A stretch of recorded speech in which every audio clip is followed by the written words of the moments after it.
I swear to you, the entire stock market ganged up today and decided to play one giant, April Fool's joke on investors, because I cannot explain how the stock market rocketed today in the face of the morning news that gas prices are hitting another record high. UBS is announcing another $19 billion in write-downs, along with the resignation of its chairman. The Deutsche Bank is revealing another $3.9 billion in write-downs. And maybe I'm missing the forest through the trees, but the bad news this morning seemed to be irrelevant compared to yesterday's announcement of the most sweeping reform and regulation of the financial sector since the Great Depression. So if that is why the market is so happy, how long is that going to last? I mean, isn't this a little like rearranging the deck chairs in the Titanic? Isn't it already too late? Republican presidential candidate Ron Paul is back with us. Giving the Fed, the organization that answers to nobody in our government, more power when they created these bubbles is beyond me, Mr. Paul. Well, I think you're absolutely right. We do need regulations in all markets. The market itself regulates itself by supply and demand, and bad businesses going out of businesses and consumers benefiting when a business does a good deal. But the regulation has to be on government. The regulation has to be on the Federal Reserve. You're absolutely right. The Federal Reserve has so much power, and it's very secretive, and now we're planning on giving it even more. But that's what should be regulated. What we need is a oversight of the Federal Reserve. We have no oversight of monetary policy. They can create all the money they want out of thin air, and that is the creation of the bubble. It causes the malinvestment and the excessive debt, and now they're coming in and they want to regulate the results. It's sort of like putting wage and price controls on once you have inflation, not realizing the inflation comes from the Federal Reserve inflating the money supply. Okay.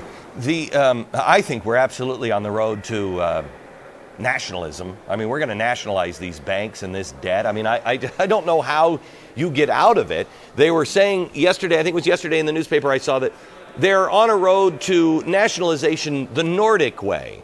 Well, the Nordic way, when they bailed out their banks, they let the stockholders and the shareholders fail. They lose their money. None of these CEOs walked away with any money. That's not what we're doing here. We're talking about bailing out the mortgages and bailing out the banks.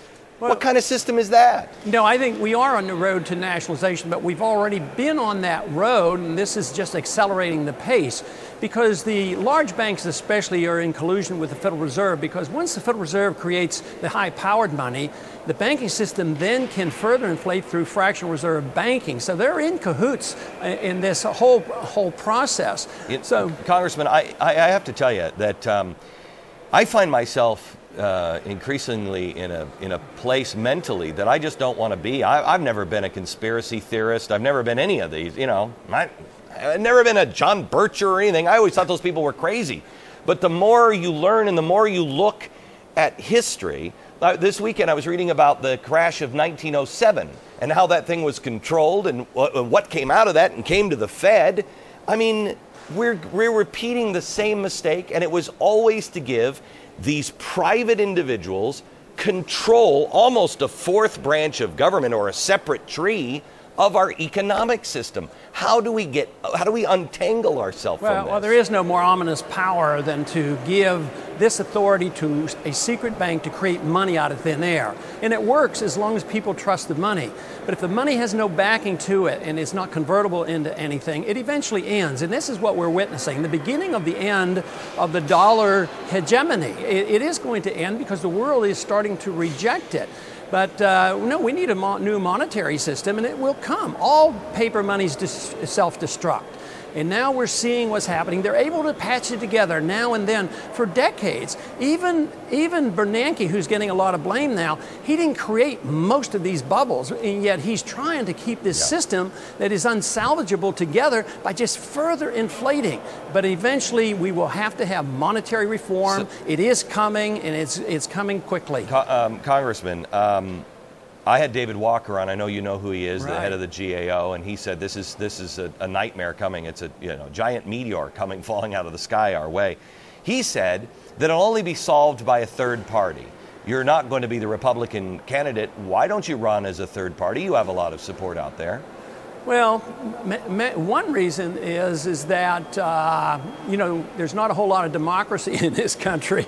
In the third party, you really have a tough job. I tried it one time, spent most of my money just trying to get on the ballot. So unless you're Ross Perot, you can't compete. And, you do get marginalized, even if you have non-conventional ideas, you get marginalized even in a major party, as I have been. But right now, I think there's a fertile field out there right now for a third party. There's a lot of frustration and anger and aggravation, and it's a stalemate. I don't see any difference between the three leading candidates right now. We don't know who the Democrats are going to be, and people are starved for some other answers. I agree with you on that. I have to tell you, I don't agree with everything that you say, but there are a few things that, man, you got it right on and nobody else is saying it. Thank you very much. Now, time to find out where I'm wrong.